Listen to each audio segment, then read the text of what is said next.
समाधान समाधान समाधान समाधान समाधान समाधान।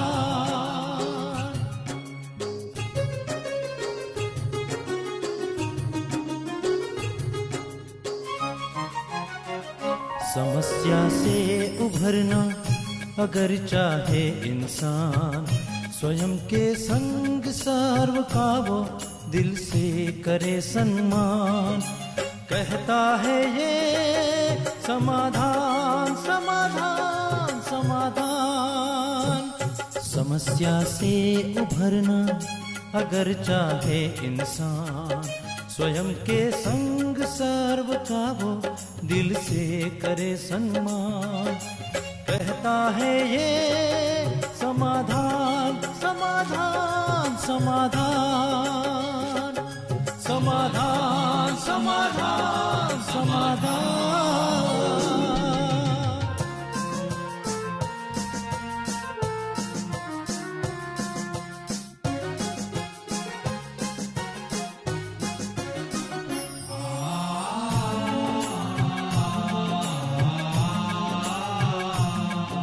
तनाव मन मुटाव की अगन से स्वयं तू संभल ले, है इसी में शान। दूरिया दरारे मिटाए मन से, जीवन बन जाएगा खुशियों की खान खुशियों की खान। कहता है ये समाधान समाधान समाधान। नमस्कार, आदाब, सत श्री अकाल मित्रों, स्वागत है एक बार पुनः आप सभी का समाधान कार्यक्रम में। मित्रों, मैं इस विश्वविद्यालय के साकार संस्थापक प्रजापिता ब्रह्मा बाबा की जीवनी पढ़ रहा था। 1 साल पहले ही पढ़ रहा था मैं वास्तव में। तो मैंने देखा कि उन्होंने जब विद्यालय की स्थापना की तो पहले उन्होंने विद्यालय के भाई बहनों से बहुत गहरी तपस्या कराई। उस समय लगभग 350-400 भाई बहने थे। उन्हें 14 वर्षों तक 1936-37 से लेकर के 1950 तक उन्होंने अच्छी तपस्या कराई, क्योंकि उनके जेहन में भी ये बात थी कि जब तक व्यक्ति तपस्या नहीं कर लेता तब तक वो अपनी वृत्तियों को परिवर्तित नहीं कर सकता। उसके बहुत सारे स्वभाव संस्कार हो सकते हैं पुराने, उनके परिवर्तन में कहीं ना कहीं तपस्या मददगार होती है। और बिना तपस्या के वो व्यक्ति ओजस्वी भी नहीं बनता जिसे समाज की सेवा करनी है। यदि आप समाज में जाना चाहते हैं, वहाँ के लोगों को छूना चाहते हैं, उनकी सेवा करना चाहते हैं, उनके प्रभावों से अप्रभावित रहते हुए अपने प्रभाव में उन्हें लाना चाहते हैं, अर्थात अच्छाइयों का प्रचार प्रसार करना चाहते हैं, तो तपस्या अति आवश्यक है। इस बात को प्रजापिता ब्रह्मा बाबा ने भी बहुत गहराई से समझा था, इसीलिए विद्यालय की शुरुआत में ही तपस्या कराई, सबसे साधना कराई। और आज हम देख सकते हैं कि प्रजापिता ब्रह्मा कुमारी ईश्वरी विश्वविद्यालय विश्व के कोने कोने में पहुंच चुका है। और वो दादियां जो प्रारंभ में 350-400 भाई बहनों में शामिल थीं, वही आज सारे विश्व की इतनी सुंदर सेवा कर रही हैं, मानवता की सेवा कर रही हैं। हमें भी यदि आदर्श बनना है, समाज की सेवा के लिए खुद को तैयार करना है, तो अपने जीवन में तपस्या को और साधना को शामिल करना ही होगा। इसी की सुंदर चर्चा हम कल भी कर रहे थे, आज भी इस चर्चा को भ्राता जी के साथ जारी रखेंगे। आइए पहले उनका अभिनंदन करते हैं। भ्राता जी, बहुत बहुत स्वागत और अभिनंदन है। थैंक्स। भ्राता जी, कल भी सुंदर हमारी चर्चा हो रही थी तपस्या पे, कि तपस्या सचमुच बहुत आवश्यक है। एक विशेष बात भ्राता जी, अभी इस वर्ष ही क्यों ऐसा महसूस हुआ? वैसे तो लंबे समय से विद्यालय चला आ रहा है, प्रारंभ तपस्या से हुई थी, इस वर्ष ऐसा क्यों महसूस हुआ कि तपस्या की बहुत ज्यादा आवश्यकता है, ब्रह्मावत्सों को भी, संसार को भी? तपस्या वर्ष हम लोगों ने कई बार मनाया है। कभी उसको अव्यक्त वर्ष कहा, मुझे याद है सबसे पहले मनाया गया था 1973 में। जनवरी को तो हमने इतना सुंदर व्यतीत किया था, सभी लोगों ने पूरी जनवरी मौन व्रत धारण किया था। बाद में भी 93 को भी मनाया गया और उसके बाद भी मनाया गया। लेकिन अब ये ब्रह्मावत्सों में भी देखा गया कि बहुत सारी सेवाएं हो चुकी हैं, सेवाओं में बहुत समय अनेकों ने दिया है। अब स्वयं को परिवर्तित करके अपने को संसार के सामने एक मॉडल स्वरूप में स्थापित करने का समय आ गया है, ताकि लोग हम में भगवान को देख सकें, हमारे डिवाइन स्वरूप से उन्हें अपने को चेंज करने की प्रेरणा मिल सके। गिरावट हरेक ने अपने जीवन काल में देख ली है। द्वापर से त्रेता बहुत अच्छा था और सतयुग के तो कहने ही क्या।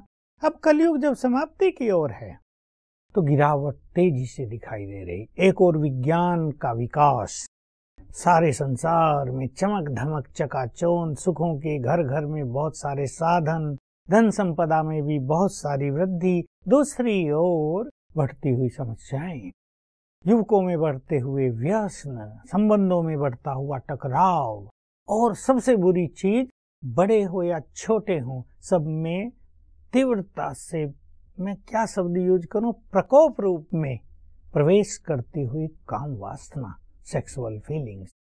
इस सब ने अब हमको ये प्रेरित किया कि संसार को अब तुम्हारे पवित्र वाइब्रेशंस की बहुत जरूरत है।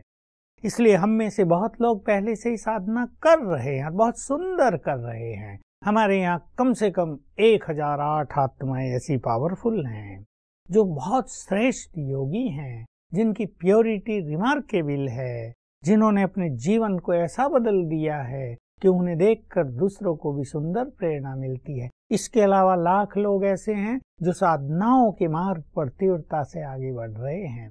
बाकी लोग भी कई लाख बहुत अच्छा जीवन में चेंजेस ला रहे हैं। लेकिन समय की ये मांग है कि अब ये खेल समाप्ति की ओर जा रहा है। अब युग परिवर्तन बहुत समीप है, ये युग तेजी से बदलेगा। इसलिए हम अपनी साधनाओं को संपन्न करें, क्योंकि सभी आत्माओं को वापस वहीं जाना है जहां से सब आए थे। तो हम अपनी साधनाओं को संपन्न करके मुक्त अवस्था को प्राप्त करें, ताकि लोग देख सकें कि जीवन में रहकर ही मुक्त हुआ जा सकता है। क्योंकि मुक्ति में जाने से पहले हमें यहीं मुक्त होना होगा। जो यहाँ मुक्त नहीं हुआ, मरने के बाद वो मुक्त कदापि नहीं हो पाएगा। इसलिए ये तपस्याओं की बात और प्रबल रूप से रखी गई है। बिल्कुल बिल्कुल, मतलब यहाँ पे हमें मुक्ति प्राप्त होगी तभी हम फाइनल मुक्ति तक जाएंगे। उसके लिए तपस्या की बहुत ज्यादा आवश्यकता है। पता है, मैंने शुरुआत की थी कि प्रजापिता ब्रह्मा बाबा ने भी 14 वर्ष तक बहुत अच्छी तपस्या कराई थी। तो उस समय जो तपस्या कराई गई थी भाई बहनों को, जो आज हमारी दादियां हैं, बड़े हैं, वो किस प्रकार की तपस्या थी? क्या उसी तपस्या को फिर से इस 1 वर्ष में रिवाइज किया जाएगा? वो तपस्या थी स्वयं को आत्मा बनाने की तपस्या। देहभान बहुत बढ़ चुका था। देहभान के कारण मनोविकार प्रबल होते जा रहे थे। आत्मिक स्वरूप में स्थित कराना, मैं भी आत्मा, आप भी आत्मा, ये भी आत्मा, सब आत्माएं हैं, सब भगवान के बच्चे हैं। पहले पहले ये साधना कराई ताकि देहभान छूट जाए। फिर साधनाएं हुई स्वमान की, तुम देव कुल की महान आत्माएं हो, तो विष्णु स्वरूप हो। फिर ये साधना बहुत ज्यादा चली, पवित्रता की साधना बहुत अच्छी चली। लेकिन अब जो हम इस साल में कर रहे हैं वो है सर्वशक्तिवान से बुद्धि योग जोड़कर उसकी शक्तियां स्वयं में भर लें, ताकि हम भी मास्टर सर्वशक्तिवान बन जाएं। मतलब पुनः सभी तपस्या की ओर लौटें, ये प्रयास पुनः ब्रह्मा कुमारी इसका है, ताकि हम पुनः जो एक संस्कारों में परिवर्तन की बात करते हैं वो परिवर्तन आ सके। लता जी, ये संस्कार परिवर्तन भी बहुत मूल रूप से बात बार बार निकल के आती है। आदतों की बात हम लगातार करते आए हैं कि आदतों से व्यक्ति परेशान होता है, कोई संस्कार छोड़ना चाहता है, नहीं छोड़ पाता। तपस्या का कितना योगदान है अपने संस्कारों, आदतों को बदलने में? संपूर्ण योगदान है। देखिए, कोई व्यक्ति अपने क्रोध के संस्कार से स्वयं भी पीड़ित है, कोई ईर्ष्या द्वेष के संस्कार से स्वयं और दूसरों को परेशान कर रहा है, किसी को बुरा बोलने की आदत पड़ गई है। अब ये सभी संस्कार आज के नहीं, इस जन्म के नहीं, हो सकते हजारों साल के हों किसी के अंदर। अब वो इतने प्रबल हो गए हैं कि उनको केवल ये सोच कर कि मुझे ये संस्कार बदलना है, बदला नहीं जा सकता। कई लोग ऐसे हैं संसार में जिन्हें अपने संस्कारों का ज्ञान ही नहीं है, जिन्हें ये भी पता नहीं कि संस्कार बदलते भी हैं क्या, और अगर किसी को पता है तो उन्हें ये नहीं पता कि कैसे बदला जाए। ईश्वरीय विश्वविद्यालय में एक बहुत अच्छी अवेयरनेस दी जाती है, नॉलेज दी जाती है कि तुम्हारे मूल संस्कार क्या थे और उनमें कैसे गिरावट आई, उनकी डिग्री कैसे कम हुई, और अब किसी में एक बुरा संस्कार है, किसी में 2, किसी में 3, किसी में ज्यादा भी हैं। तो पहले तो मनुष्य को चाहिए कि उसे अपने संस्कारों की अवेयरनेस हो कि ये मेरा बुरा संस्कार है और मुझे इसे बदलना है। कैसे बदलना है उसका ज्ञान हो, और ये सत्य है कि योग की शक्ति से संस्कारों को बदला जा सकता है। आत्मा अपने मूल संस्कारों को धारण कर लेती है जब लंबा समय योग अभ्यास होता है। पर ये याद रखना है, क्योंकि लंबा समय से संस्कारों में गिरावट आई है, हजारों साल से किसी का कोई गलत संस्कार पड़ा है, उसको कोई चुटकी समाप्त कर दिया जाएगा, ऐसा नहीं होगा। It can take little time. इसलिए धैर्यवत होकर साधनाओं के मार्ग पे चलना चाहिए और ध्यान रखना चाहिए मुझे अपना संस्कार बदलना है, तो अवश्य बदल जाएगा। दादा जी, ये उतार चढ़ाव शायद इस वर्ष भी संभव है। जैसे पहले होता रहा होगा कि कभी हमें जीत मिली, कभी हार हुई, तो शायद इस वर्ष में भी ये संभावना रहेगी कि कभी हमारा योग बहुत अच्छा हुआ, कभी बहुत अच्छी सफलता मिली, कभी फिर से उसी आदत के वश हम थोड़े से डाउन हो गए या हमारी हार हो गई। ऐसे में शायद फिर से मन उदास या निराश हो सकता है कि तपस्या वर्ष, इतनी साधना हम कर रहे हैं, मेहनत कर रहे हैं, लेकिन फिर से वही स्थिति आ गई। तो यदि खुदा न खास्ता ऐसी स्थिति किसी की बन जाए तो उनके लिए क्या कहेंगे? देखिए, हमारे यहाँ कुछ लोग ऐसे हैं जो 40 साल से साधना कर रहे हैं जी, कुछ 60 साल से, कुछ उससे भी ज्यादा, कोई 1 साल का भी है, कोई 6 मास का भी है। इसलिए सभी के साथ एक सी स्थिति तो हो नहीं सकती। जिनको लंबा काल का अभ्यास है वो इसको एंजॉय करेंगे, जिनको अभी उतार चढ़ाव हैं उसको इस साल में भी उतार चढ़ाव रहेंगे। लेकिन हमारा लक्ष्य रहेगा कि हम सबको ऐसी सुंदर गाइडलाइन भेजें, ऐसा सबको क्लासेज कराएं, उन्हें प्रेरित करें कि जब उनके मार्ग में गिरावट आए तो वो कैसे जल्दी ही फिर से ऊपर चढ़ें। जब उनके मार्ग में निराशा आ जाए तो कैसे जल्दी वो उस निराशा के अंधकार से प्रकाश में आए। इसके लिए ज्ञान की भी जरूरत है और इन चीजों से घबराएं नहीं। ये मान लें कि साधना का पथ ही ऐसा है जिसमें उतार चढ़ाव, आशा निराशा, कभी हार कभी जीत, ये सब होता रहेगा। लेकिन अगर ईश्वरीय महावाक्यों का अध्ययन करते रहेंगे, यानी अपने अंदर ज्ञान का बल बढ़ाते चलेंगे, तो जल्दी इनसे पार हो जाएंगे। कोई ऐसे 1, 2, 3 ठोस की पॉइंट या कोई ऐसे शक्तिशाली विचार बताइए जब ऐसी स्थिति में व्यक्ति पहुंच गया हो, उन विचारों को, उन संकल्पों को, उन अभ्यासों को कर ले तो सहज जल्दी बाहर आ जाए। देखिए, कभी बहुत लोगों के साथ ये हुआ कि लंबा समय अमृत वेला में सोने लगा तो एकदम डाउन और खुशी नहीं, निराशी हो गया कि अब होगा या नहीं, अब होगा नहीं। उनको चाहिए कि वो इवनिंग के टाइम 6 से 8 के बीच कम से कम आधा घंटा भी बैठकर योग साधना करें। दूसरी इम्पोर्टेंट चीज, जब भी ऐसी गिरावट आ जाए, हमारे पास बहुत सारी क्लासेज हैं, सीरीज हैं, उनको सुने, बल्कि रोज ही सुनना चाहिए, तो आत्म जागृति रहेगी। और 5 स्वरूपों का अभ्यास तुरंत चालू कर दें, क्योंकि अप्स एंड डाउन्स होंगे जैसा हमने कहा। तो जैसे ही थोड़ी गिरावट अनुभव हो, रोज भी हो जाती है मनुष्य के जीवन में ऐसी स्थिति, 5 स्वरूपों का तुरंत अभ्यास करेंगे तो फिर से एक लिफ्ट मिल जाएगी। और कुछ समझ में नहीं आए तो स्वमान की बातों को याद करने लगे। और इसके अलावा कुछ समझ में ना आए, रोज रात को शिव बाबा के नाम एक पत्र लिखने लगे, छोटा सा 5-7 लाइन का। तो एक उमंग तो रहेगी ना मन में कि छोटी छोटी चीजें अपनाएंगे तो मंजिल पर पहुंच ही जाए। कई बार ऐसा होता है बता जी कि जैसे ये वर्ष, तपस्या वर्ष अब मनाया जा रहा है, तो कई बार उमंग रहता है कि हाँ बहुत कुछ करना है, लेकिन फिर थोड़े समय के बाद ऐसा होने लगता है कि जैसे पिछला वर्ष बीता या सामान्य रूप से जैसी दिनचर्या रही वैसी ही दिनचर्या अब भी रही, तो वो सामान्य स्थिति आ जाती है। क्या विशेष किया जाए ताकि एक अटेंशन बना रहे कि हाँ एक तपस्या वर्ष है और हमें इसे स्पेशल बनाना है? इसे स्पेशल बनाने के लिए क्या विशेष किया जाए? हर व्यक्ति को अपने अंदर बहुत दृढ़ता रखनी चाहिए कि अब मुझे वो सब कर लेना चाहिए जो इस संगम युग पे ही किया जा सकता है, क्योंकि भगवान स्वयं आकर हमारा गाइड बना है, परम सद्गुरु बना है। अब यदि हम नहीं कर पाएंगे तो कभी नहीं कर पाएंगे। रोज ईश्वरीय महावाक्यों का ध्यान से श्रवण करें, कुछ अच्छी बातें लिखें।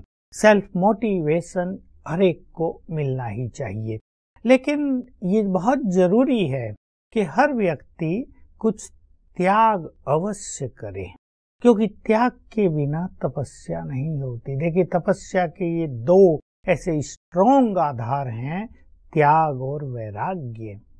फिर मैं वही बात कहूंगा कि ये सबसे नहीं होते। जो लोग गृहस्थ व्यवहार में ज्यादा लिप्त हो गए हैं, जो काम धंधों में उलझ गए हैं, त्याग और वैराग्य उनसे कोसों दूर चला जाता है। लेकिन पहले से यानी अब से ही हम कुछ त्याग करके चलें, कुछ अपनी दिनचर्या को फिक्स करके चलें। और मैं छोटी सी बात कहूंगा, अपने लिए रोज 2 घंटे दें, 1 घंटा सवेरे 1 घंटा शाम को। व्यस्तता तो बनी रहेगी, लेकिन अगर कुछ करना है तो समय अपने को देना पड़ेगा। ऐसी चीजें साथ लेकर चलेंगे तो ये उतार चढ़ाव कम आएंगे, और आएंगे भी तो हम इनको ओवरकम करने की हिम्मत जुटा पाएंगे। मतलब एक दृढ़ता की आवश्यकता है कि जैसे सामान्य रूप से और वर्ष निकलते रहे हैं, समय निकलता रहा है, वैसे ये वर्ष ना निकले। अन्यथा आमतौर पे यही होता है कि समय निकलता चला जाता है और हमें लगता है कि हमें करना है और हम कर नहीं पाते। त्याग की बात आपने कही व्रता जी कि त्याग से ही तपस्या संभव है। क्या क्या त्याग करें? एक तो है जो अच्छी साधना कर रहे हैं, कल भी हमारी बात हो रही थी कि फर्स्ट क्लास पुरुषार्थी हैं, क्या विशेष त्याग करें ऐसे फर्स्ट क्लास पुरुषार्थी भी और सामान्य जो घर में रह रहे हैं? मैं जनरल बात करना चाहूंगा, क्योंकि जो श्रेष्ठ पुरुषार्थी हैं वो तो त्याग कर चुके हैं जी। लेकिन जो अति व्यस्तता है लौकिक चीजों में, उसमें से थोड़ा समय निकालना, उसमें कुछ चीजों का त्याग कर देना। जैसे कईयों को बहुत बोलने की आदत है, छोटे काम में लंबा समय लगाने की आदत है। वो काम 10 मिनट में पूरा किया जा सकता है, लेकिन वो आधे घंटे में पूरा करते हैं। ये सूक्ष्म त्याग, एक अच्छी तरह से अपनी लाइफ को मैनेज करना, एक तो इसकी बहुत आवश्यकता है। दूसरा, जो व्यर्थ की इच्छाएं हैं, ज्यादा खाने की इच्छा, रात को गरिष्ठ भोजन कर लेने की इच्छा, कुछ ऐसी चीज भी खा लेना जिससे सवेरे उठा ही नहीं जाएगा, वो भारी कर देंगी बॉडी को, गैसेज पैदा हो जाएंगी, सुस्ती लाएंगी, ऐसी चीजों का त्याग करना। दूसरा, कुछ व्यर्थ चीजें आजकल चल रही हैं, जैसे बहुत टीवी देखना, इंटरनेट में बहुत समय देना, को बहुत देर तक जगना, उन चीजों का थोड़ा त्याग करें। जो सूक्ष्म रूप देना चाहते हैं वो अपने लगाव का त्याग करें। कहीं उनकी बुद्धि अटक गई हो, कहीं वो भटक गए हों, उसका त्याग कर दें। इस तरह हर व्यक्ति जान सकता है कि किस चीज का त्याग करने से उनकी तपस्या के मार्ग में उनके कदम तीव्र हो सकते हैं, उसका वो त्याग करे, लेकिन स्व इच्छा से करे, किसी के कहने से नहीं। क्योंकि त्याग एक ऐसी चीज है जो जब तक स्व इच्छा से नहीं किया जाए वो त्याग सुखदायी भी नहीं होता, उस त्याग का बल भी मनुष्य को नहीं मिलता। इसलिए खुद चिंतन करके, भाई मुझे अब परमात्म सुख प्राप्त करना है, मुझे अब जन्म जन्म की कमाई कर लेनी है। मैं बीच में छोटी सी बात कह दूं, देखिए आजकल के बच्चों को आप देख रहे हैं जिनको अच्छी नौकरियां पानी है, कितनी मेहनत वो करते हैं। 7-7 साल 8-8 साल लगे हुए हैं, कोचिंग कर रहे, मेहनत कर रहे, एक अच्छी नौकरी मिले, 50,000 से शुरू हो, लाख से शुरू हो, ऐसा पैकेज मिल जाए, वैसा मिल जाए, कर रहे हैं। भगवान ऐसा भाग्य देने आया है कि 2,500 साल तक तो नौकरी करनी ही नहीं पड़ेगी, कमाना ही नहीं पड़ेगा। तो बड़ी सुंदर बात। तो मनुष्य को सोचना चाहिए इतना महान भाग्य मिलने जा रहा है, उसके लिए हम कुछ करें। तो थोड़ा सा त्याग करना, इस भाग्य की भेंट में कुछ भी नहीं है, तो स्वयं को मोटिवेट करें, मुझे अब करना है और इस चीज को आज से ही छोड़ देना। इस चिंतन की आवश्यकता होगी व्रता जी, क्योंकि कई बार ऐसा होता है कि व्यक्ति 2-3 दिन, 1 हफ्ते उन चीजों से दूर रहता है त्याग करके, लेकिन संस्कारवश फिर से वहां पहुंच जाता है और ये करना शुरू कर देता है। शायद ये जो आप चिंतन कह रहे हैं कि इतनी बड़ी प्राप्ति होने वाली है, इसे सामने रखने की बहुत ज्यादा आवश्यकता है। स्वचिंतन ही स्व उन्नति का सर्वश्रेष्ठ मार्ग है।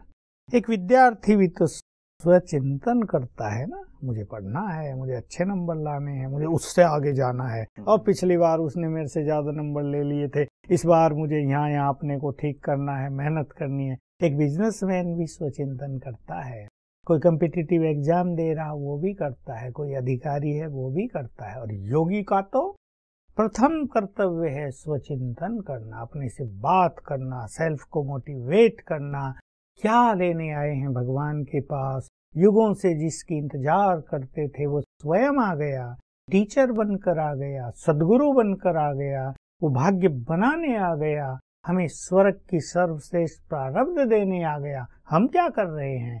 दूसरा चिंतन भी कर सकते हैं कि जिन चीजों के पीछे हम भाग रहे हैं, वो तो हमें साथ देंगे ही नहीं। इसका अर्थ नहीं कि बच्चों की केयर न करें, पर धन संपदा के पीछे मनुष्य भागता है। वो धन संपदा तो रखी रह जाती है जब उसको भयानक बीमारी हो जाती है, जब उसको रात को नींद नहीं आती, जब वो समस्याओं से घिर जाता है, जब उसके युवा बच्चे की मृत्यु हो जाती है, तब उसे लगता है कि इन सब का तो कोई भी महत्व नहीं है। लाइफ में जो इम्पोर्टेंस है वो तो किसी और चीज का है। तो ये स्वचिंतन है। इस स्वचिंतन को करने वाला व्यक्ति बहुत सारे व्यर्थ चिंतन से मुक्त हो जाता है और तब उसकी साधनाएं बड़ी सुखकारी हो जाती। क्या इसके लिए भी कोई विशेष वक्त निकाला जाए भ्राता जी कि हम कहीं एकांत में चले जाएं, छत पे चले जाएं, सब कारोबार को बंद करके थोड़ा सा अपने आप को वक्त दें और ये वाला चिंतन करें? देखिए, पहले इसके लिए दो चीजों की आवश्यकता होती है, अच्छा स्वमान और अच्छा ईश्वरीय ज्ञान का अध्ययन। फिर मनुष्य को एक आधा घंटा अपने लिए एकांत का निकालना चाहिए, तब अपने से बात होगी। दूसरी चीजें उसको डिस्टर्ब नहीं करेंगे, अन्यथा फिर वो कामकाज के संस्कार आकर उसको डिस्टर्ब करेंगे। और अगर कोई इस तरह के सिचुएशंस वाले हैं कि पानी के पास, वृक्षों के पास चले जाएं। आजकल बाग बगीचों की कमी तो बहुत हो गई है, पर कहीं बाग हो, नदी बह रही हो, उसके पास चले जाएं घंटा आधा घंटा और स्वचिंतन करें। इस जीवन में क्या देखा, इन आंखों से क्या क्या हमने देखा, इस जीवन में क्या क्या पाया, हम क्या क्या कर सकते हैं। भगवान ने हमारा श्रृंगार किया, उसने हमारी पालना की। तो प्रकृति के सामीप्य से मनुष्य के विचार सुंदर हो जाते हैं और ये स्वचिंतन मनुष्य को ईश्वरीय नशे की ओर ले चलेगा, योग युक्त कर देगा। बिल्कुल। मतलब इस चिंतन के साथ भ्राता जी अब एक बात समझ में आ रही है कि इस वर्ष में हर एक यदि जो साधक बंधु हैं वो ये कर लें कि डूज और डोंट्स की लिस्ट बना लें कि इस साल मुझे ये करना है और ये नहीं करना है, तो शायद बहुत ज्यादा सफलता मिलेगी। तो भ्राता जी इसमें यदि आप कुछ देना चाहें कि डूज में 3 या 5 पॉइंट या डोंट्स में 3 या 5 पॉइंट्स, तो वो क्या होंगे ताकि सभी को बहुत अच्छा। सबसे पहले मेरा ध्यान युवकों की ओर रहता है जिनमें साधना करने की शक्ति है जी। मैं ऐसे बहुत सारे युवकों को जानता हूँ, कुमार कुमारियों को, जो बहुत अच्छी साधना करते हैं और कर सकते हैं, लेकिन वो राह भटक जाते हैं चलते चलते। वो जो डोंट डू की बात है, ये नहीं करना है हमें, उसमें टीवी और नेट पर ज्यादा समय नहीं देना है, बुरे संग से बिल्कुल बचकर रहना है, फ्रेंड्स बहुत अच्छे बनाने हैं। इन सब का लक्ष्य एक ही है कि मन निगेटिव न हो जाए, मन में व्यर्थ संकल्प न चलते रहें, टाइम वेस्ट नहीं करना है और संसार की बहुत सारी इच्छाएं नहीं रखनी है, व्यर्थ की जो इच्छाएं, बेकार की इच्छाएं हैं। और डू में सवेरे उठकर थोड़ा सा अच्छा अभ्यास करना है, ईश्वरीय महावाक्य रोज सुनने हैं, अपने को रोज समय देना है, जो ईश्वरीय मर्यादा है उसका पालन करना है और ईश्वरीय सेवाओं में भी थोड़ा वक्त देना चाहिए। अपना चार्ट लिखना है, अपना एक सुंदर सिंपल 3 या 5 पॉइंट का चार्ट बना ले। ये सब करेंगे, वो नहीं करेंगे तो हमारे युवक जिन पर स्वयं भगवान की भी बहुत सारी आशाएं हैं और हम तो देखते ही हैं उनकी ओर, क्योंकि सभी गृहस्थ वाले तो बहुत श्रेष्ठ योगी नहीं बन सकते, पर कुमार कुमारियां बहुत श्रेष्ठ योगी बन सकते हैं। वो इस स्थापना के कार्य में बड़ा भारी योगदान कर सकते हैं, उन्हें इस पर विशेष ध्यान देना चाहिए। जी। और वैसे भी आप हमेशा इस बात पे फोकस करते ही रहते हैं भ्राता जी, ध्यान दिलाते रहते हैं कि बच्चे और युवा, उनकी एकाग्रता बहुत अच्छी हो सकती है यदि वो थोड़ा सा अभ्यास कर लें, तो आप हर बार इसका एग्जाम्पल देते ही हैं। दूसरी बात भ्राता जी, आपने वैराग्य की भी बात कही कि जब तक वैराग्य नहीं होगा तब तक साधना या तपस्या सफल नहीं हो सकती या मन उसमें एकाग्र हो ही नहीं सकता। लेकिन आज ज्यादातर यदि हम देखें तो राग की ही हमारी स्थिति है, चाहे व्यक्तियों से हो, वस्तुओं से हो, अपने से हो, तो इस राग को वैराग में कैसे बदला जाए? बहुत गुह्य विषय है वैराग्य का। ये विवेक युक्त भी होना चाहिए, ये किसी अचानक के कारण से नहीं होना चाहिए। जैसे अचानक कारण होते हैं, भाई समस्या आ गई, अरे भाई छोड़ो इन सबको, हमें तो जंगल में चलो, जंगल में चलो। ये वैराग बहुत जल्दी खत्म हो जाता है। भाई धन सारा समाप्त हो गया, ओ उदास हो गए, इस वैराग के साथ उदासी मिक्स होती है। इसलिए कई सन्यासियों के वो संप्रदाय उदासी संप्रदाय, उदास उदास, लोग हंसा करते हैं कि उदास रहते हैं क्या सदा। तो था वैराग की बात। जी। विवेक युक्त वैराग्य, ज्ञान युक्त वैराग्य सदा चलता है। और मैं इसके लिए केवल 2 अभ्यास सजेस्ट करूंगा। ये संसार, ये खेल 84 जन्मों का, ये सुंदर चक्र अब कलयुग के एंड में आ गया है। अब ये समाप्ति की ओर है। अब हमें सब कुछ छोड़कर वापिस जाना है अपने धाम। तो इस संसार को देखते हुए भी इस दृष्टि से देखेंगे। दूसरी बात, सबको आत्मा देखने की प्रैक्टिस, क्योंकि ये देह राग उत्पन्न करता है, वासनाएं उत्पन्न करता है। तो हम देह में बैठी हुई चमकती हुई आत्मा को देखेंगे। तो ये वैराग्य कार्य व्यवहार में रहते हुए, पढ़ते लिखते, अपनी जिम्मेदारी निभाते ही अपनाया जा सकता है। बिल्कुल। चलिए, बहुत सुंदर प्रकाश आपने दिया भ्राता जी। त्याग और वैराग्य इतने गूढ़ विषय हैं, गहन विषय हैं, इस पे तो शास्त्र भरे पड़े हैं। आपने बहुत सरल शब्दों में हमें बताया है। और भी प्रकाश जरूर आपसे लेंगे, क्योंकि तपस्या हमें अब करनी ही है और सुंदर साधना के द्वारा बहुत सारी प्राप्तियां करनी है। आज के सुंदर प्रकाश के लिए आपका बहुत बहुत शुक्रिया। मित्रों, जब बात त्याग और वैराग्य की चल रही थी तो मुझे वर्तमान समय जो प्रजापिता ब्रह्मा कुमारी ईश्वरीय विश्वविद्यालय की मुख्य प्रशासिका हैं दादी जानकी जी, उनकी बात याद आ रही थी। वो हमेशा कहती हैं, ना तुम्हें कहीं अटकना है, ना कहीं लटकना है, ना कहीं चटकना है, ना कहीं भटकना है। कितने सुंदर शब्द हैं। एक्सप्लेन करती हैं, यदि साधना करनी है, तपस्या करनी है, तो अटकोगे तो तपस्या नहीं हो सकती, भटकाओगे मन को तो भी तपस्या नहीं हो सकती, कहीं चटकोगे अर्थात अटैच हो जाओगे तो भी तपस्या नहीं कर सकते, और इसी प्रकार से कहीं लटक गए किसी व्यक्ति विशेष में तो भी साधना नहीं हो सकती। ये हम सब के लिए एक चेकिंग की बात है, क्योंकि यदि कुछ प्राप्त करना है तो हमें अपने आप को थोड़ा अलग तो करना ही होगा, तभी हम अपना मन, अपना ध्यान उस सर्वशक्तिवान पर एकाग्र कर पाएंगे और हमें उनसे जो प्राप्ति करनी है वो प्राप्ति कर पाएंगे। तो क्यों ना इस तपस्या वर्ष में बहुत गहराई से अपने ऊपर ध्यान दें और साथ ही तपस्या के पथ पर बहुत तेजी से आगे बढ़ें, ताकि सर्व प्राप्ति खुद भी कर सकें और सारे संसार को भी करा सकें। इस सुंदर चर्चा को आगे भी जारी रखेंगे। बने रहिएगा समाधान कार्यक्रम में। नमस्कार। तनाव बन मुटाव की अगन से स्वयं तू संभल ले, है इसी में शांत, दूर याद दरारे मिटाए मन से, जीवन बन जाएगा खुशियों की खान, खुशियों की खान। कहता है ये समाधान, समाधान, समाधान, समाधान, समाधान, समाधान।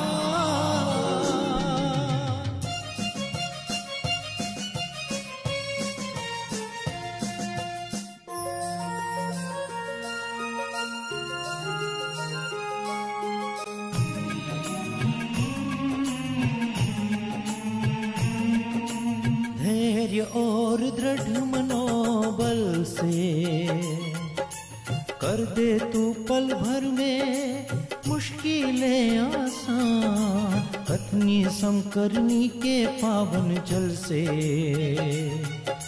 स्वर्ग बन जाएगा सारा ये जहान, सारा ये जहान। कहता है ये समाधान, समाधान,